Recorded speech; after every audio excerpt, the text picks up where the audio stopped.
여러분 안녕하십니까? 뉴스 더 개벽입니다. 세계 곳곳에서 발생한 개벽 뉴스를 알려드립니다. AI 검색의 급부상으로 설 자리를 잃을 것으로 보였던 온라인 백과사전 위키피디아가 AI 시대의 핵심 지식 인프라로 재부상하고 있습니다. 누구나 수정할 수 있다는 특성 탓에 오랫동안 신뢰성 논란에 시달렸지만 역설적으로 인간이 직접 만든 데이터의 가치가 재평가되면서 위기의 중심에서 기회의 중심으로 이동하고 있습니다.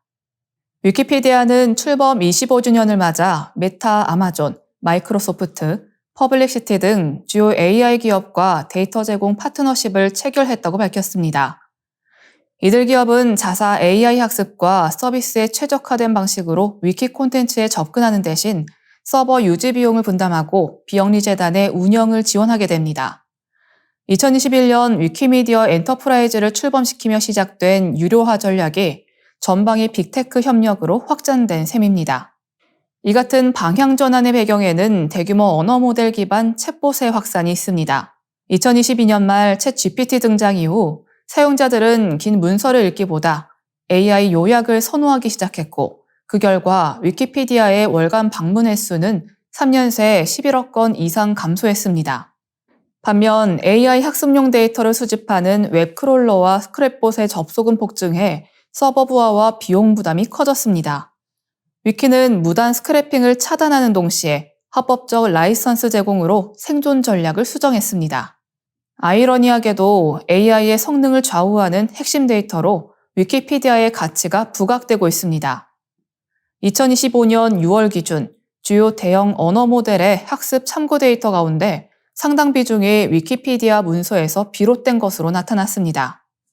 조사 결과에 따르면 챗 GPT가 생성한 답변 가운데 최대 48%가 위키피디아 내용을 기반으로 하고 있으며 챗봇이 인용한 상위 10개 출처의 절반 가까이가 온라인 백과사전에서 나왔습니다. 빠르게 답을 내놓는 AI의 지식부리가 결국 사람이 직접 편집한 위키 문서였던 셈입니다. 이를 바탕으로 위키미디어 재단은 마이크로소프트, 미스트랄 AI, 퍼블리시티 등과 유료 라이선스 계약을 체결했습니다. 이 계약을 통해 AI 기업들은 300여 개 언어로 작성된 약 6,500만 건의 위키피디아 문서에 고효율 API로 접근할 수 있게 됐습니다. 위키 측은 실시간으로 갱신되는 검증 데이터를 제공하고 AI 기업들은 안정적인 학습 자원을 확보하는 구조입니다. 검증되지 않은 정보의 온상으로 외면받던 위키피디아는 이제 AI 시대 지식의 근간으로 자리 잡고 있습니다. 인간이 직접 선별하고 검증한 데이터가 여전히 대체 불가능하다는 점을 증명하며 위키피디아는 검색의 패자가 아닌 AI 생태계의 핵심 승자로 부상하고 있습니다. 글로벌 자원 안보의 핵심인 희토류를 둘러싼 경쟁이 이제 지상을 넘어 거대한 심해로 확장되고 있습니다. 육상광산의 환경 부담과 특정 국가에 편중된 공급망 위기가 심화되는 가운데 대한민국이 서태평양 공해상 심해저에서 새로운 자원 확보의 가능성을 입증해냈습니다. 한국지질자원연구원은 최첨단 탐사선 탐해 3호를 활용한 첫 대양 탐사에서 수심 약 5,800m 해저 퇴적층 내 고농도 희토류 부존을 확인했습니다. 시료 분석 결과 평균 2,000ppm, 최대 3,100ppm에 이르는 수치가 관측됐습니다. 이번 성과는 단순한 우연이 아니라 데이터 기반의 정밀 예측 탐사를 통해 사전에 특정된 유망 지점 모두에서 시료 확보에 성공했다는 점에서 의미가 큽니다. 탐사의 핵심은 탐해 3호에 탑재된 8.1km 길이의 장거리 스트리머였습니다. 이 장비는 648개의 채널을 통해 심해 깊은 곳의 지층 구조를 선명하게 영상화했습니다. 이렇게 확보된 대용량 자료를 독자적인 해석 기술과 결합함으로써 막대한 비용이 드는 심해 탐사의 적중률을 획기적으로 끌어올렸습니다. 특히 이번 성과는 미국을 포함한 글로벌 공급망 재편 속에서 자원 자립도를 높이는 핵심 동력이 될 것으로 기대됩니다. 해저 희토류 진흙은 육상 자원보다 중희토류 함량이 높고 방사성 물질은 적어 차세대 핵심 광물로 주목받습니다. 특히 우리 연구팀은 특정 국가의 주권이 미치지 않는 공해를 공략하고 있습니다. 공해 자원은 선제적 데이터 확보가 곧 탐사 주도권으로 이어지는 만큼 이번 성과는 과학적 자원 주권을 선점한 것으로 평가됩니다. 트럼프 대통령 또한 자국 우선주의를 바탕으로 에너지 및 자원 확보의 중요성을 강조하고 있어 이런 독자 기술 확보는 향후 국제 협상력 강화에도 큰 도움이 될 전망입니다.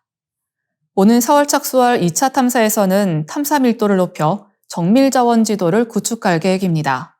한국지질자원연구원은 탐해 사물을 전략 자산으로 삼아 글로벌 핵심 광물 공급망 확보에 전초기지 역할을 강화하겠다고 밝혔습니다. 이는 첨단 기술 패권 경쟁이 치열한 시기에 우리나라의 산업 경쟁력을 뒷받침할 든든한 기초 자산이 될 것입니다.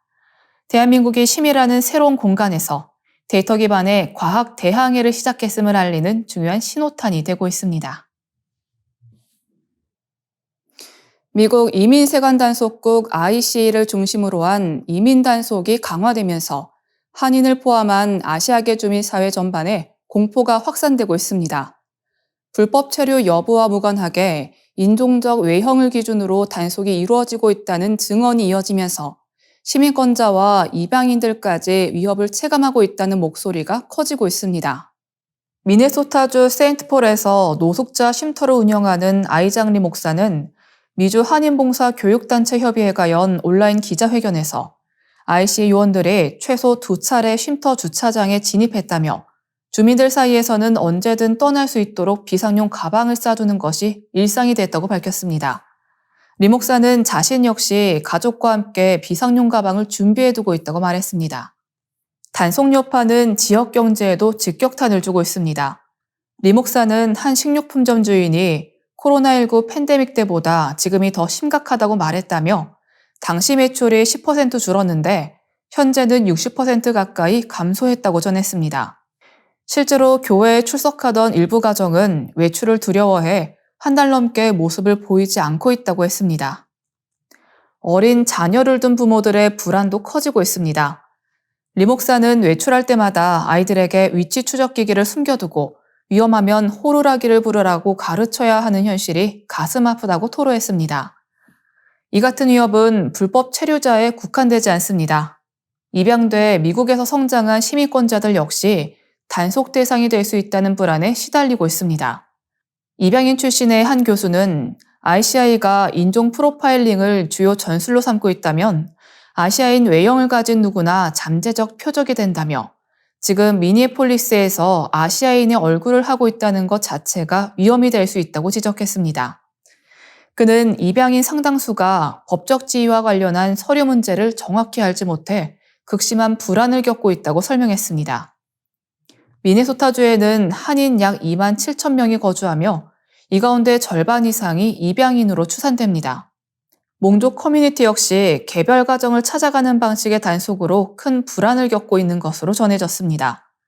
단체들은 국토안보부 예산안에 반대하는 정치적 행동과 함께 아시아계 커뮤니티 간 연대를 강화해야 한다고 강조하고 있습니다. 일론 머스크 테슬라 최고 경영자가 자신이 설립한 뇌신경과학 스타트업 뉴럴링크의 차세대 기술 청사진을 공개하며 완전 실명자도 다시 보는 경험을 할 수 있는 시대가 다가오고 있음을 예고했습니다. 머스크 CEO는 1월 28일 X를 통해 뉴럴링크가 시력을 완전히 상실한 사람들을 대상으로 한 첫 맹시 증강 기술을 준비했으며 현재 규제 당국의 승인을 기다리고 있다고 밝혔습니다.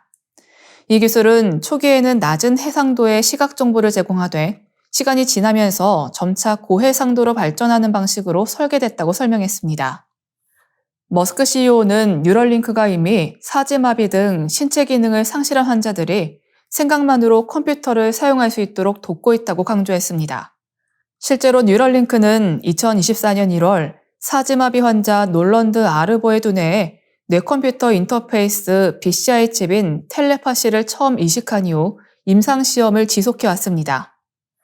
이 텔레파시는 동전 크기의 칩을 두뇌에 삽입하고 미세전극을 통해 뇌파를 컴퓨터 신호로 전환하는 장치입니다.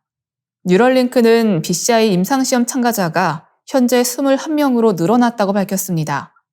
지난해 9월 12명이었던 참가자 수가 불과 4개월 만에 9명 증가한 것입니다. 참가자들은 생각만으로 컴퓨터 커서를 움직여 웹을 탐색하고 소셜미디어에 글을 올리거나 비디오 게임을 즐기는 등 일상적인 디지털 활동을 수행하고 있는 것으로 전해졌습니다. 회사 측은 임상시험의 목표가 다양한 환경에서 데이터를 축적해 기기 성능을 검증하고 참가자가 경험을 개선하는 데 있다고 설명했습니다. 특히 지금까지 보고된 부작용이 제로라는 점을 강조하며 안전성 기록을 계속 유지하겠다는 입장도 덧붙였습니다. 머스크 CEO는 이와 함께 차세대 인공두뇌학, 즉 사이버네틱스 증강 기술의 업그레이드 계획도 공개했습니다. 그는 뉴럴링크의 다음 세대 기술이 올해 말 3배 향상된 성능으로 출시될 예정이라고 밝혔습니다. 앞서 머스크는 올해 안으로 BCI 장치의 양산을 시작하고 2026년에는 수술 절차를 대폭 간소화해 거의 완전 자동화 수준으로 끌어올릴 계획이라고 예고한 바 있습니다. 뇌와 기계를 직접 연결하는 기술이 치료를 넘어 인간 능력 확장 단계로 진입하고 있다는 평가가 나옵니다. 이상으로 뉴스 더 개병 마치겠습니다. 시청해주셔서 감사합니다.